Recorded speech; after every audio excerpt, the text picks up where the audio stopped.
What's goody, Hot Breathiverse? Welcome back to Hot Breath Live, our weekly live stream where we answer your comedy questions. Me, comedian Joel Byers, with co-host comedian Yoshi So. If you're not on these live streams, excuse Yoshi there. Join us every Tuesday at 5 p.m. Eastern Time on our YouTube channel and ask our questions directly to us or to our special guests like we have today. 30 years in the comedy game, just dropped a brand spanking new special with Comedy Dynamics called Antique Joke Show. Hot brethren and sisterin, welcome to the Hot Breathiverse, the one and only Cory Kahaney, everyone. Yeah, let's go. Game on game. So, in the pre-show show, for those of you that are watching or listening to this podcast after the fact, because you don't join our live streams for some reason, which you should do. So why just join our email list, and I'll send you alerts on it. Yeah. But yeah. Cory already dropped a gem. She said, "There is no karma in comedy." Were those the words? Yeah. I believe so. Please, now that we're officially live, put these kids on game. What do you mean by that? Well, I mean, if you think being a good person is going to help you in the business, it's not.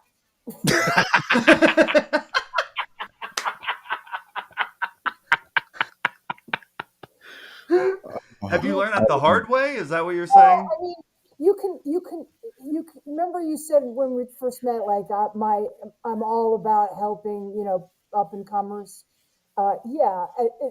There's no like payback for it. Just it's. I've maybe I could count on one hand the payback. I guess it's more what I'm trying to say is, it's so random who gets touched with the your star Sure. wand, the Harry Potter wand, and sometimes it just makes absolutely no sense sometimes. And sometimes people are really crappy people, but they, for whatever, they have a knack of being at the right place at the right time, or they have a vibe about them that people want to get to know. Being a great comic is not, well, I don't have to tell you because you're doing social media and all this stuff. Being a great comic clearly isn't enough, right? Yeah. And, Yeah. and sadly, the other side is now true. Being a crappy comic with all the other stuff is enough now. How do you feel about that? Like, seeing, I mean, you've seen comedy for the past 30 years, and at a certain point, you get really good at the craft, and now it's like, all right, what now? What else do I have to do? I got good at my job. Now what? I mean, maybe how has it evolved over the years, and how are you trying to adapt now? Well, I think it's always been, it's even from the beginning, self-promotion has always been a weak spot for me. Like I had this fantasy that if you're funny, they'll find you.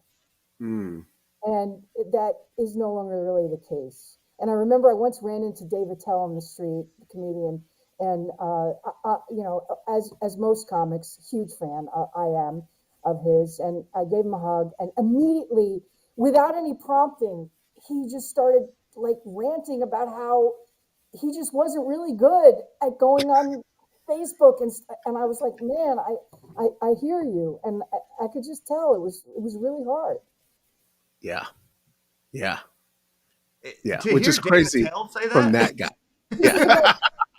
It was about 10 years ago, and I think we were talking about somebody else that was very strong on the social media. Let's just say that. Yeah. He was, compare and despair. He was comparing himself. Yeah. Have you ever considered quitting? And how close did you get, if you did? I've gone up and down. I have not, but I will tell, this is the advice I give people that are on the fence about quitting. I say, if the phone stops ringing, that's a really good hint that you need to stop doing this. So if the phone doesn't ring, and or the text doesn't happen, or the email, and people don't want to book you, and it's all just an uphill battle after 2 years, you need to start thinking about it. Interesting. That is good perspective. I think after the pandemic, I just kind of got comfortable at home and was like, oh man, do I want to be gone? And I was really like, I talked to Yoshi about it. Like I was kind of like, oh my gosh, I kind of worked all these years to get this point. And then now that I'm back in the rhythm, I was like, oh yeah, I love comedy. And the bookings were always there. It's not like I was sitting at home twiddling my thumbs. It was more of like that lifestyle. And you mention it in your special as well. Like traveling is a lot of what we do. So that can become very taxing over the years. Yeah, it is. It is. I'm sure you've had a million comics give you the line. We don't get paid to make people laugh. We get paid to get there to make people laugh. You may be the first to say it on here, but I have heard that before. Yeah, for sure. So with your special, right? So you're 30 years into the game with this special. What was your process for like what was the idea behind this special? First of all, great name. Yes. Just off the bat, freaking amazing name. Joke show. Yeah. And the premises are just so on point. Like big fan. And one thing I will say, you have speed. Like your cadence is just like so fast. And in watching it at home, my only thought was, oh my God, you are a killer live. How does the sort of version of your live show? I'm a New Yorker. First of all, Gotcha. The vast majority of New York-based comics have, sort of an inborn need to machine gun it out with jokes. And part of the reason is, we're fast walkers, we're fast talkers to begin with, but in New York, you don't want lulls.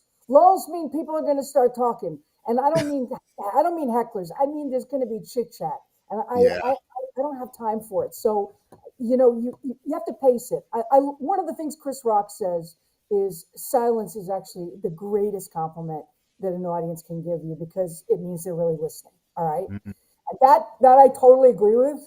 But in a New York comedy club, 11 o'clock on a Friday night, you don't want silence. They've all worked and they've already been drinking, all night. And so if you give them any room for silence, they're going to start chatting. Yeah. And how did this special come about? Is this your third or fourth? Fourth. Fourth. Okay, yeah. Cool. Sorry to cut you off there. Yeah. No. The old booker for Letterman, Eddie Brill. Yeah. He called me and he said, "Do you want to do a special?" I was like, "Yeah, what? Okay." Oh. And but Eddie Brill doesn't call you unless something is legit. So I was like, okay, yeah, and it was shortly after the pandemic, or like when the world first opened up. So it was tricky. It was, Yeah. What was your process? I guess, what was your process in terms of the material that you put into this? Like, did you think about the title first, or did you have like a basis? Because your special has a through line, has like a theme through it, and it's very personal to you, but which is what I love about it. How did you think about what to put on this special versus what you had in your other specials? I think I probably just took a joke that I thought was very emblematic of the special, and that joke of they don't make parts for this anymore. Where I'm sort of gesturing. When this came out, but bumpers could still take a hit at 25 miles an hour. Yeah. And then, that joke has so many tags. So many. It's just so many. And then I'm going to get it appraised. I'm going to take it to Antiques Roadshow, and it's just it's a fun moment with the audience. Yeah. It's actually not even the greatest punchline. It's just everybody's on board at that point. So let's just keep going with this. Yeah. And by the way, I don't love jokes like that. I like jokes that really they have the surprise, they have the element of either a switch or or a callback of some kind. But this one, it's just we're all in it together. It's strange. It's a strange moment. It's a nice moment. Yeah. Yeah. Yeah, we actually have some questions coming in. We can get from the hot breathiverse here, but already putting us on game. But like we said, the special is called Antique Joke Show. She released it through Comedy Dynamics. You can get it on like Apple, Amazon. You can really get it on all the platforms. So definitely go check it out. This is a comic, 30 years in the game. She's done all the late nights. I mean, this is a bona fide killer, and you're going to learn a lot just watching the special. So the question I'm seeing here, as we're on the topic of joke writing specifically, from Adam Vale, asking, once you choose a premise, what techniques do you use to come up with ideas regarding that premise? Do you use a listing technique? Yeah. How do you build out a premise?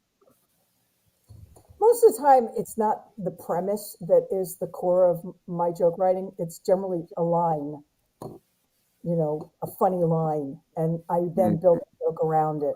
My process is always the same, and I think any decent comic has a person in their life that they can go, is this anything?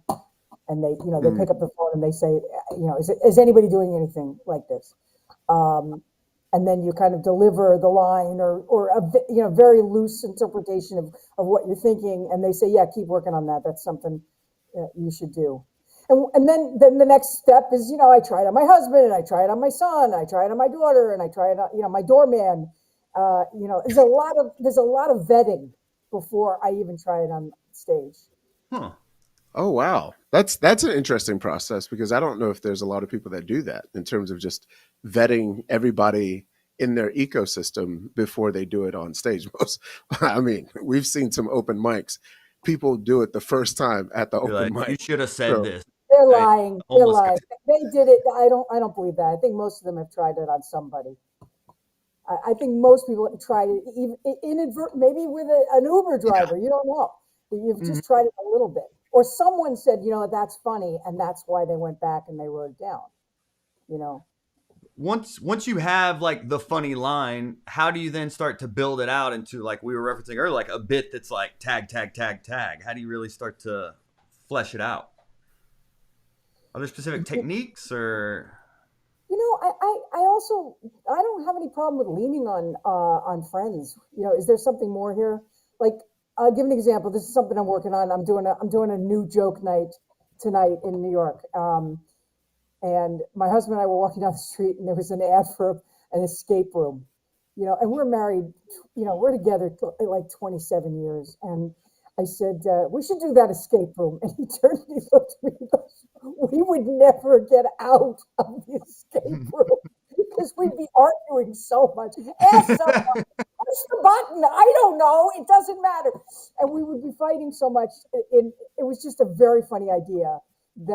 So I'm going to play with that tonight. I have a couple of thoughts on it. I'll flesh it out and see.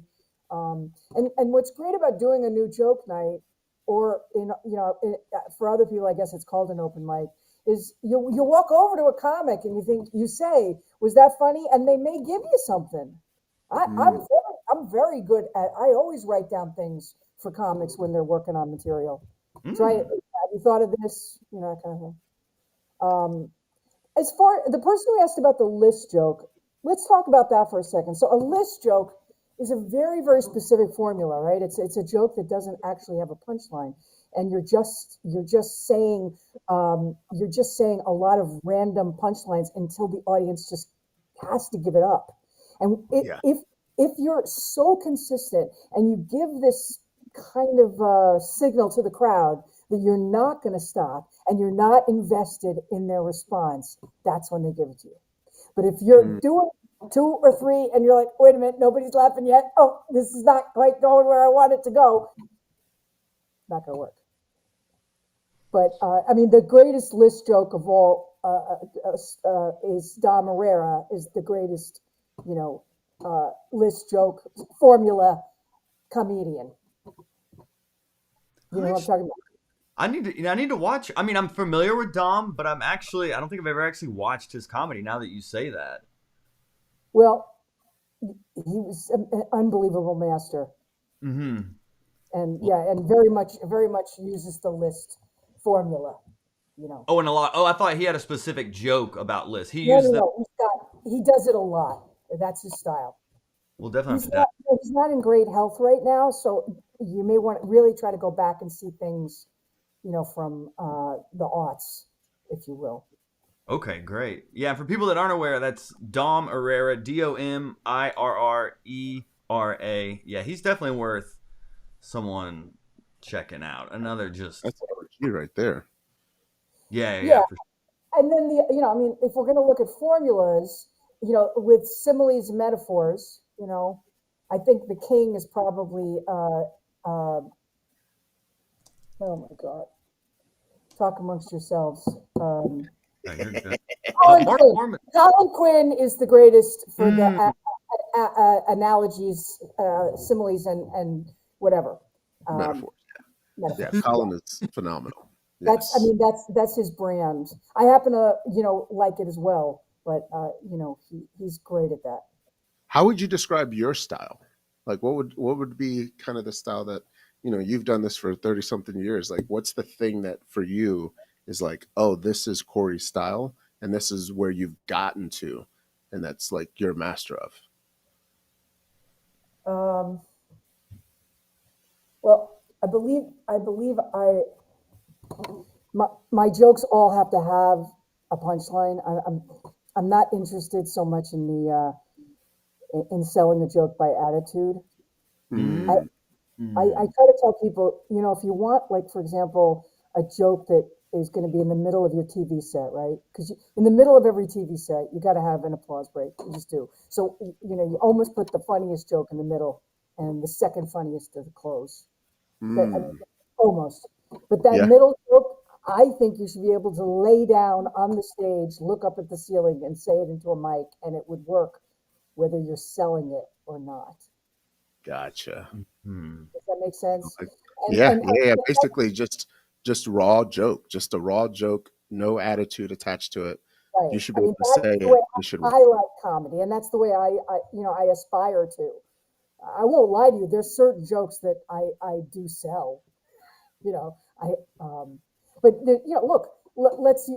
You know, Maniscalco. Okay, Yeah. he's a seller. Yep. He tells the jokes with the attitude and facial expressions and voices and things like that. Again, he's you know, I got nothing, but here's it. That you know, that's I was going to say something about karma.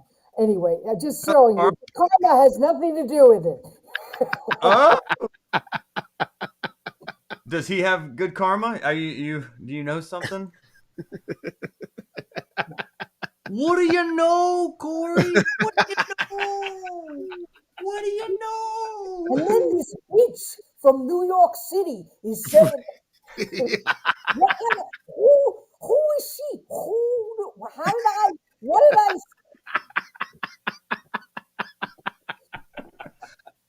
I think he just did a run of 5 shows at Madison Square Garden. He's So amazing. who He's will amazing. show you? Yeah. Yeah. He, He is so amazing. Of every course. family member in my sphere has to say how much they love him and do I know him and is he great? So it's some of it is that yes, he's very funny. Yes, very good, very talented, very prolific.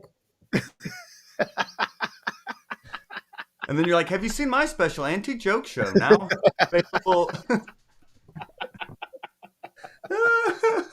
You ever see Funny People with Adam? You know, with Adam Sandler. Uh-huh. It's the best for comedians. The best scene in the movie is he's laying by the pool in his Beverly Hills home, and his parents are there. They've come in from Florida, and something about show business is being discussed. And his father, just out of nowhere, says, "You know who was funny? Jackie Gleason." Jackie Gleason. And there's nothing wrong with what the father's saying. He doesn't even mean it in it to be Yeah. cruel. But they're at his Beverly Hills home that has been Yeah. bought and paid for by comedy. By Yeah. comedy. Yep. Yep. Yep. Yeah. The disrespect is just so next level sometimes. Well, What we have other another. questions you got? Yeah, we have one as we're talking about style as well, like we're talking about with Sebastian. Zach Newford asks, "Do you choose a comedic style, or does a style choose you?" If you're new, if you're starting out, I say try everything. I mean, it's the most luxurious thing you've got going when you first start out as a comic. You can do you can do voices, you can do characters, you could do props. Please don't do props, but you could if you wanted. That's You the could title do of the stuff. episode. You could do poems. You could do stuff with music. You could try everything. But ultimately, I think everyone that really is a comic, that's meant to be a comic, has been funny with their family at Thanksgiving, Yeah. right?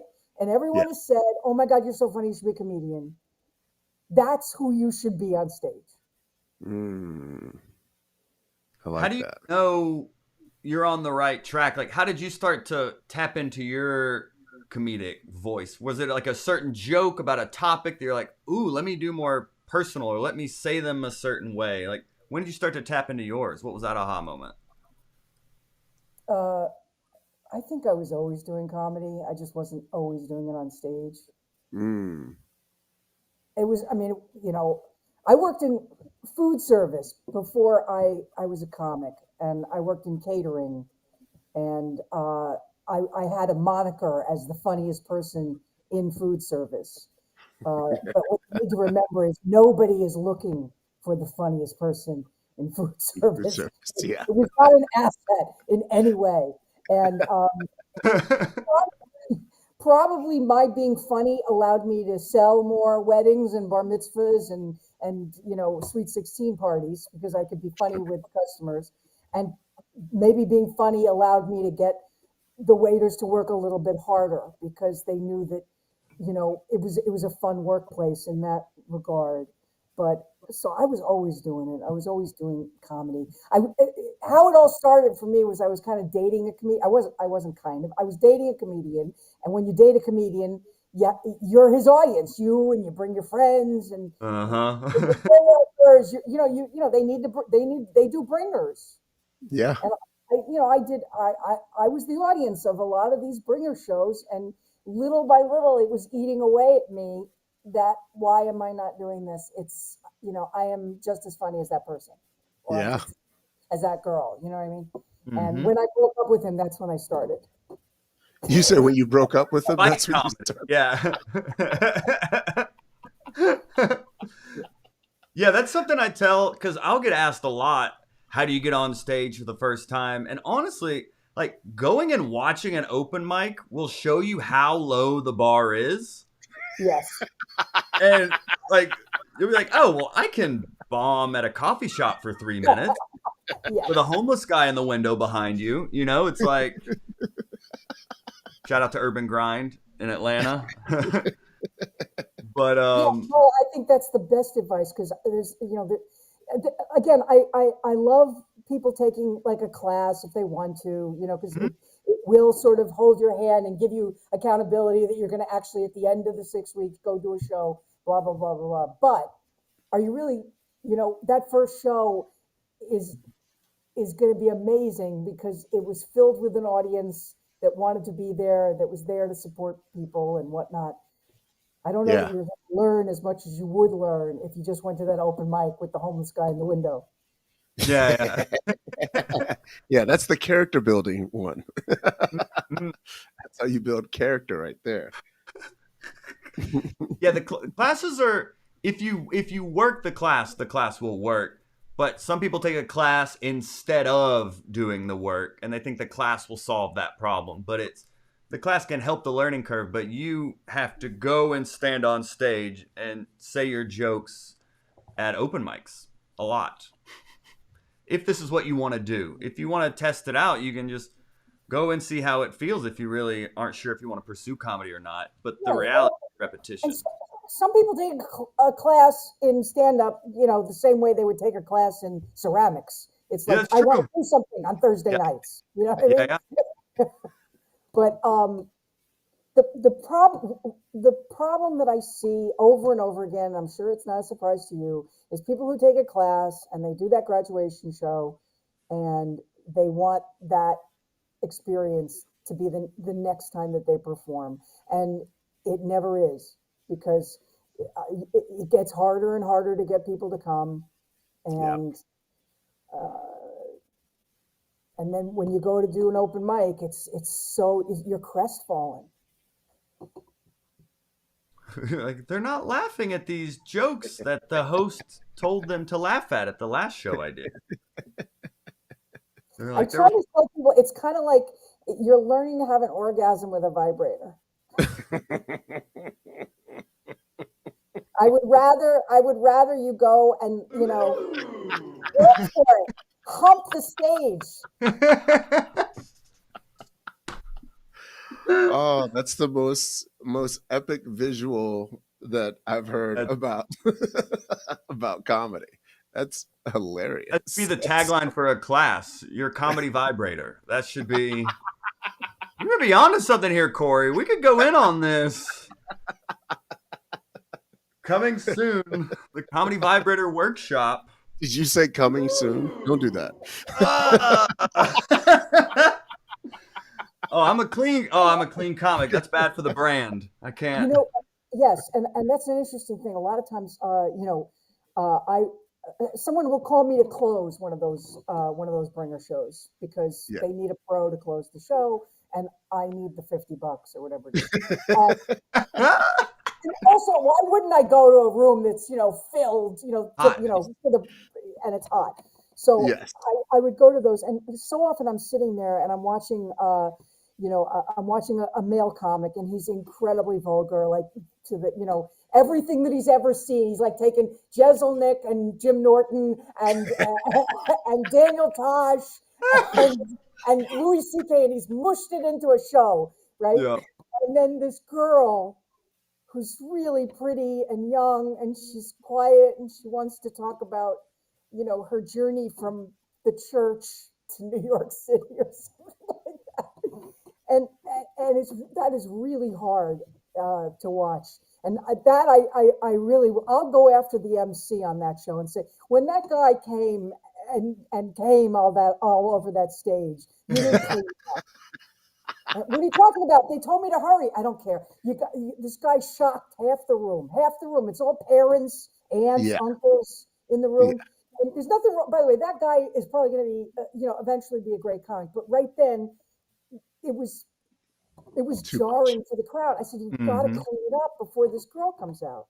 And to this day, I once tore the MC a new one, and that person is now a cruise director. And yes, no, and great and very successful. And she said, you really dressed me down. And I said, I did. And she told me the story, and I'm like, but you screwed up. I mean, you had it coming. It was a very, she goes, yeah, no, I just didn't know. I was new and Yeah. How would you said clean, like to clean up, how would you recommend a comic clean up a situation like that at a show? Well, the MC is what I'm talking about. The MC has to clean up. That's what I meant. Like for people, so, for MC.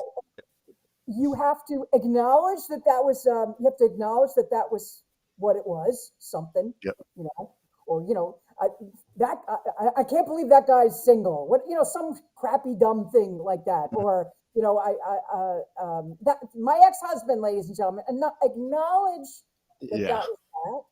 Do a joke or two, maybe go into the audience if you can a little bit, just to remind everybody that, that there's a variety of ways of laughing. Yeah. So you're almost talking like a reset. Clean the palate. You're the sorbet in between the courses.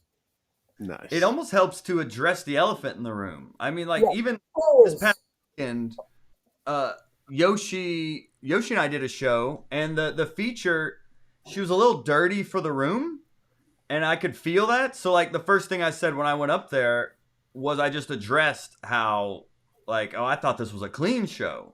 And that kind of broke the ice. Everyone was like, "Oh, okay," because you could just feel like they were down for some dirty, but not explicit. And so once I addressed that, it almost kind of was like pop the balloon, and people were like, "Okay, we can relax and laugh." Everyone was just kind of. It was a small town in Georgia, so it's those kind of rooms can be a little tricky to just kind of find out where the connection is. Right. I would tread cautiously, Joel, with that. A better way to do it is, I hope you won't be disappointed, but I am like squeaky clean. She was hilarious. Give it up for her. But you know Right. what? Fine. I'm a little bit, opie, I said from, youth pastor. I did bring up looking like a youth pastor at the beginning as well. So I did. I was yeah, sure to check that box. yeah. But you You're never saying want not roast the comic, basically. and never, yeah, right. Never knock them, Yeah. um, unless they really died. Okay. There are cases. I mean, if they really died, you could do a joke, and if the joke doesn't hit, you could say, "I'll bring that guy back. I'll bring Andrew." You can do that. But if somebody's, if it's a girl, here's the problem with the sexes here. So like a guy should never really really trash a girl because the audience could turn on you. Uh, and a girl, it's very complicated. A girl can't trash a girl either. It's like a girl can trash a guy can't trash a girl, and the best thing you could possibly do is to put it all on you. Always Mm. put it on you. I'm so sorry. My comedy is like for a 4-H club. Is that okay with everybody? Because Right. we're going to be talking about puppies. Yeah. That's the way to do it.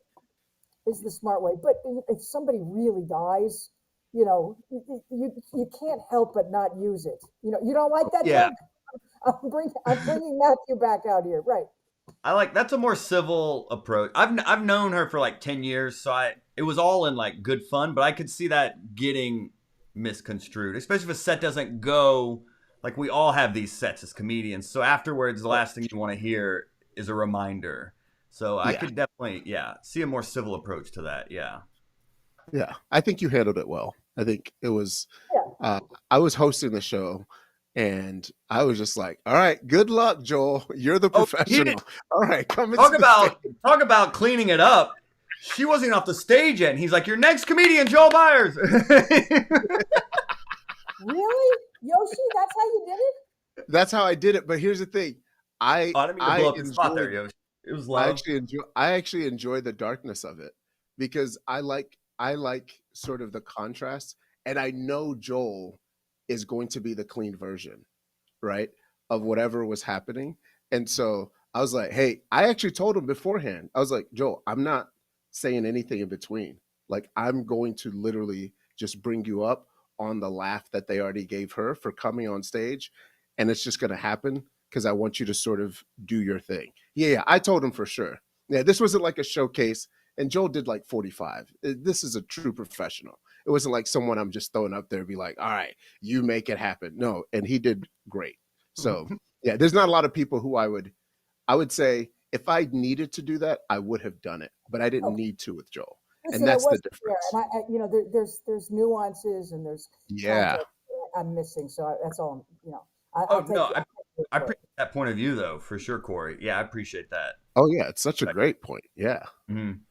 Is there anything? Because that is something I don't know. As like as a male comic, I don't know. Is there anything we can do to be more Better not as empathetic, but humans. yeah, it's like you said, like with like the sexes and comedy, we're coming up from completely two different worlds. We can't even fathom all the struggles that like a female comic is having. So like how as a male comic, how can we be better? I don't know if that's a good Yeah. word. I don't know. I don't know. I just want to be a good That's person. I mean, in terms of supporting female comics, or in terms of having a difficult female in the crowd. I mean, Oh yeah, supporting female comics and making sure. Yeah. because I was struck by how well Sam Morril gets away with it. If Sam Morril has a, a woman in the audience that is, relentless and giving him lip, I mean, he is delicate. He just lets Yeah. the rope Yep. out. And then, I mean, it's poetic. It is poetic. Yeah. And again, when it's that good, I have to give it up. He does it so well, and the audience is very much on his side. But I think there's also an underlying thing at the bottom of it. You know that Sam likes women. I don't know if that makes sense, but like he Yeah. doesn't inherently hate women. You can Yeah. tell that he likes them, and I don't know how that message comes across, but it does. As far as I don't know, supporting female comics, we're all crazy. It's very tough. That's so funny. Your advice is good luck. Yeah. You know, I mean, the things that I've seen over my 31 years at this point doing comedy, it's more the damage you do, not so much the help. Like, I remember when I first started doing comedy, a famous comic would bring his female comic girlfriend and she would feature, right? Well, then the club wouldn't book a woman comic for another 9 months because she was sucked. She wasn't really ready. And that happened over and over again. And they can't say no to said famous comic because, he's probably even eating her pay. You know what I mean? Like, I'll pay her, that kind of thing. Mm-hmm. Yep. And so I've had that happen before. And over the years. Yeah. I've been there where the opener for said comedian was so bad. I mean, no, like when I say 2 laughs in 30 minutes, 2 laughs in 30 minutes. Right. And he had to go up afterwards. And I was hosting. I was doing one of those things. I was like, oh my God. That was great, wasn't it? I couldn't find the thing to do. I was like, I'm just going to force you guys to clap at your headliner. And that's what I did. I was just like, let's get excited about this headliner. It's going to be amazing. Yeah, because I couldn't do it. It was just so hard. But yes, I've had that situation before by said comedian who brought his girlfriend. And the truth is the club owner is watching and the club owner sees no laughs from a woman. And so he's going to be slow to headline a woman. Those are kind of things I've seen. What else? A lot of times guys give the woman comic on the show the check spot, because she really wants a spot and they're trying to help her out. And again, I do think you need to do the check spot. I really do. I think it's important because you got to learn how to do it. But, if you want to help, don't give them the check spot. Or every so often, don't give them the check spot. How's that? Yeah, and maybe the intro shouldn't be, are y'all ready for a female comedian? That could be a good one to not do as well.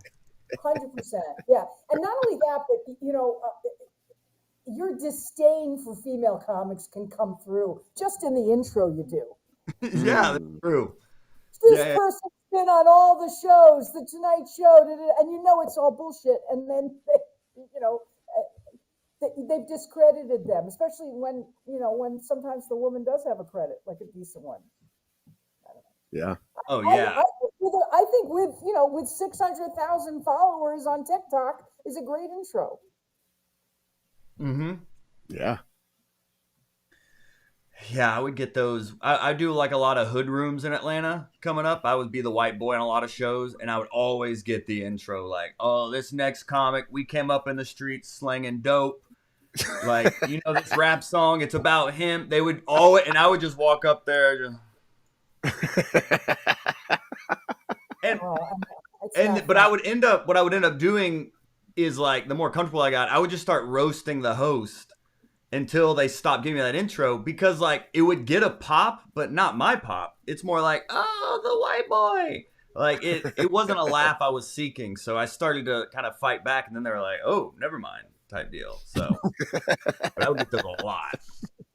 Yeah, you did roast a lot of people. Mean streets. It's amazing how thin-skinned these hosts can have.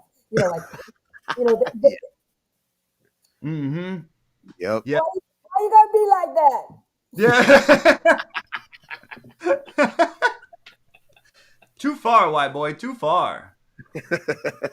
White boy Joe crazy. They would say, "You stupid." Uh,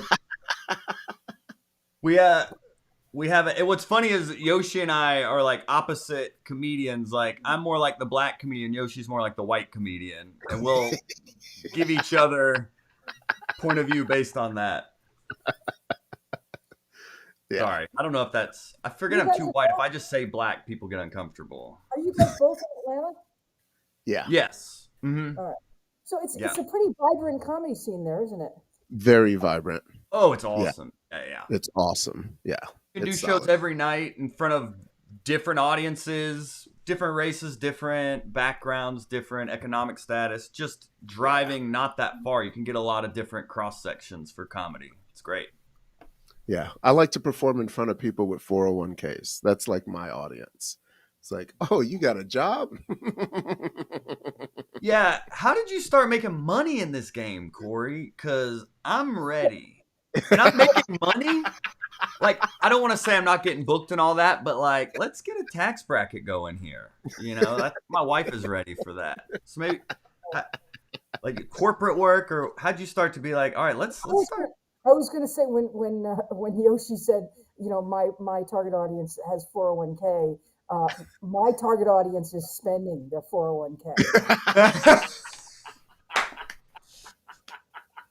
I'm embarrassed to admit the 2 times I played Atlanta, I was there. I was either doing an over 55 community, or I was doing like a Jewish community center, or maybe I came down and I did a fundraiser for a synagogue or a temple. I really have never played any of the clubs there, just in my life. Oh, It's a sad you'd be answer. amazing down here. You've got the chop. Like, this is your kind of crowd. Like, I'm literally thinking about clubs here and what I just watched, and they would eat you up. Well, thanks. In a good way. Yeah. This is a tricky thing. Your question, Joel. How do you start making money? The ways. The ways that people make money, right? They go on the road, and they live on very little, and they're making feature money, which from what I'm seeing hasn't gone up much since when I did it. It's been the same. Yeah. Crazy. Yeah, it's still the same. It hasn't changed. Or you stay local and you do the comedy clubs, and that's even less money, right? Yeah. Or you go out and you try to be an actor and you try to get acting work, or you go to LA and you try to get a commercial agent or a theatrical agent or a legit agent, and these are all the methods. But it seems to me, from where we're perched right now, the only way to make money is to completely develop and produce your very own thing. That's where they come from. Well, let's use Gary Veeder as an example. Okay. Yeah. Okay. He does that brilliant article, right? It does, somebody, well, I don't know who decided that whatever. He took meetings, they did the podcast. You know what I'm talking about, right? Gary has this podcast, Number About One his dad, right? Right. So, but Number One Dad, okay, what did it do? It's not that it got him more followers. Of course it did that. It got him this really specific audience, right? And that audience, that's the NPR audience. It's a sports loving audience. It's dads.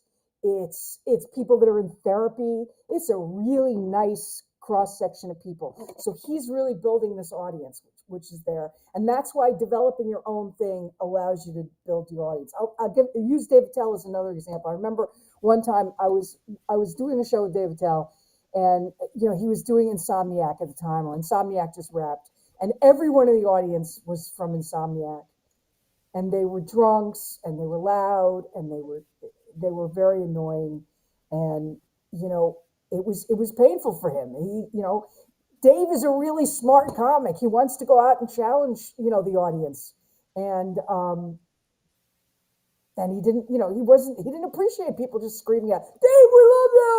That wasn't his thing. So if you can develop something, be yourself, be authentic, and as much as possible, promote it yourself.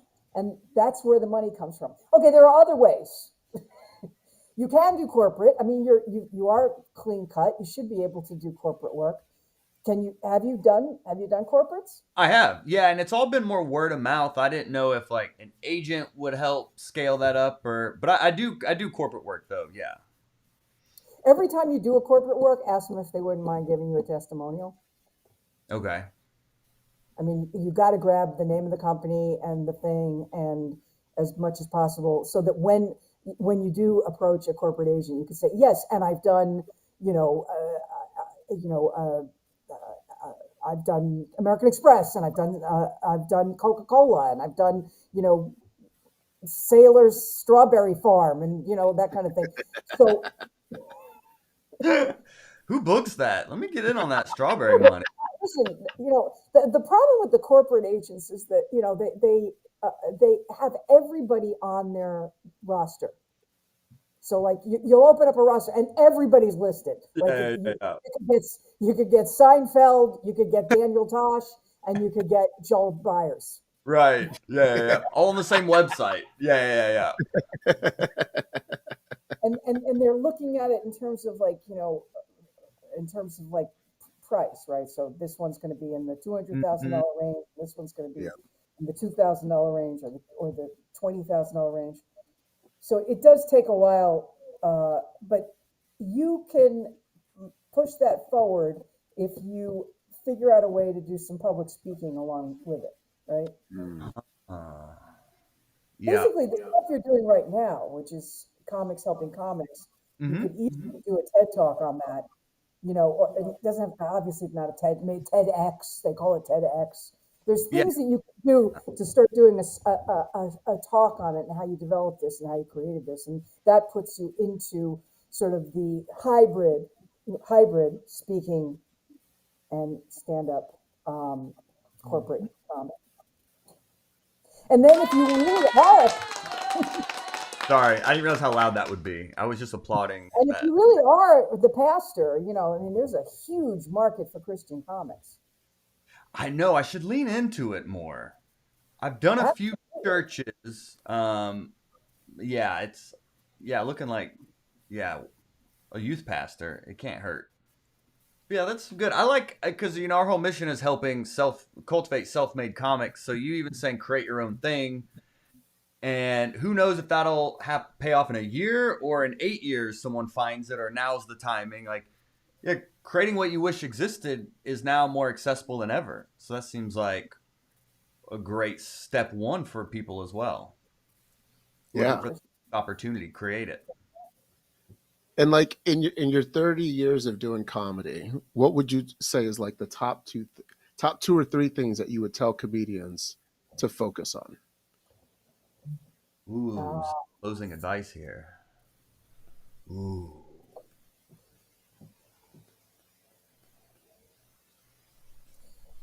Right now, I would say, grow your social media numbers, grow your followers. That would be the number one. Yep. And in that vein, get really comfortable with the, with the internet and how it works. She's just rubbing her head as she's saying this. It's like you're like constantly like with the internet. Yeah, I'm no body like expert, but when you're saying that, it was like hurting you. You know how bad it is. I don't understand how I'm supposed to interact with the Facebook professional site that I have, but then I got the Facebook personal side, and that's the one where I talk to a lot of people. And but the all I know is it wasn't until like 3 weeks ago that I knew how to take something that somebody posted on their stories and make it my story. Hilarious.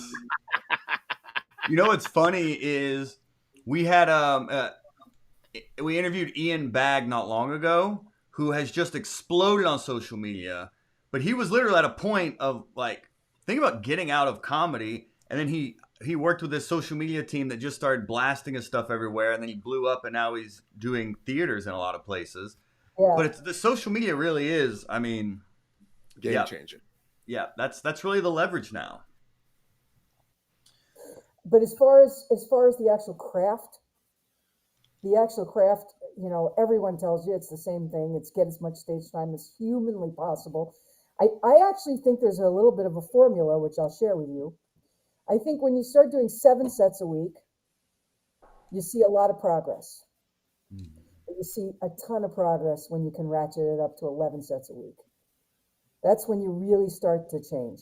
And if you can do more than 11 sets a week, it's because, first of all, if you're doing more than 11 sets a week, it's because you're getting so good that people want you on shows.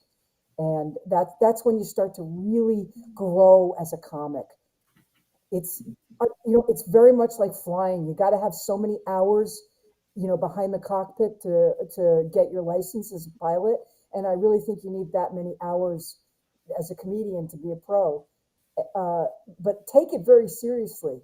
I think it has to be taken very seriously. Like, I would build in rewards. Like, if I didn't do the 7 sets, I couldn't go to the movie. If I didn't do the 7 sets, I couldn't get the ice cream. If I didn't do, and then I moved it into 11 sets. You have to be a little bit OCD about it. You have to be a little bit OCD about it.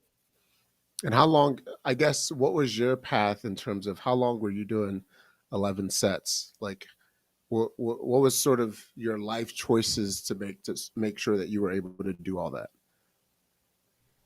Well, I was doing 7 sets for a long time, and then I got this crazy opportunity.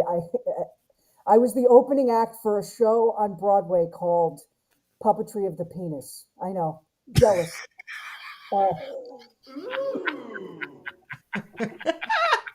Who books that? Do they do the Yeah. strawberry Can we gig? get on that? Do they have a corporate? Do they have a corporate line that we can call? No, I think they may have a show in Vegas now.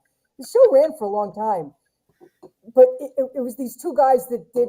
They twisted their penis, and they had a camera, and I don't even know what it was. It was, but Yoshi, there was a built-in audience, so it was either bachelor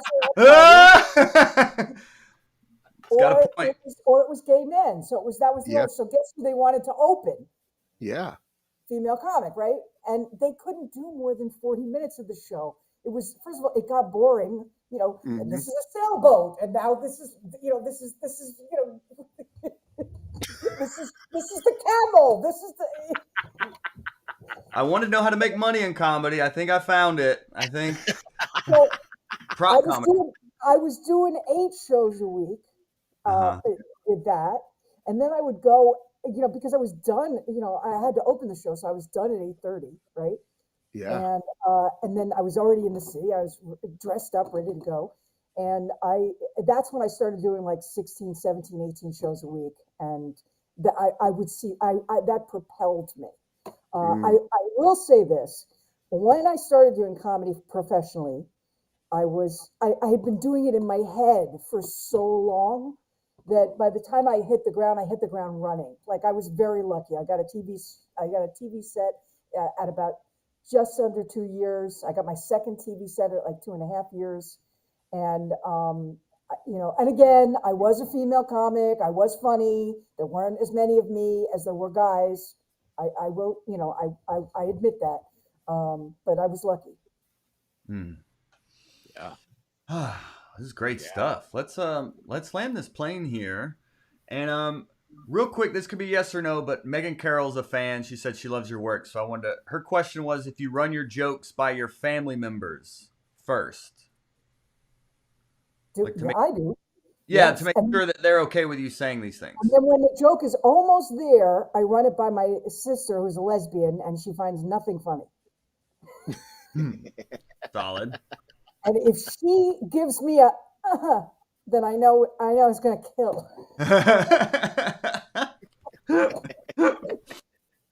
Yeah. Well, this has been amazing. You're really helping the next generation here, Cory. So we really appreciate your time. Everyone who found this episode helpful, which we know you did, go watch Cory's new special, Antique Joke Show. It's on Apple, it's on Amazon, it's on all the platforms. So good, so funny. So good. And you want to talk about just laughs per minute and joke writing. Yes. This is one you have to watch. Oh my God, yes. And of course, is there anything else you would like to promote as well, Cory? The Hot Breath, we Yeah, want to help out. follow me on Instagram. It's it's any version. First of all, any version of Cory Kahaney. There's no other Cory Kahaney. It'll take you to Instagram. It's good. I have a name like that. And TikTok, Instagram, Facebook, YouTube. Cory Kahaney. We will Thank definitely follow you there. Thank you for your time, and thank you, Hot Breathiverse, for watching live. If you don't get on these live streams, join our email list. I'll send you a weekly alert of when we're going live and who we're having on. But we'll be back next Tuesday, Hot Breathiverse. We love you all. Good night. Good night.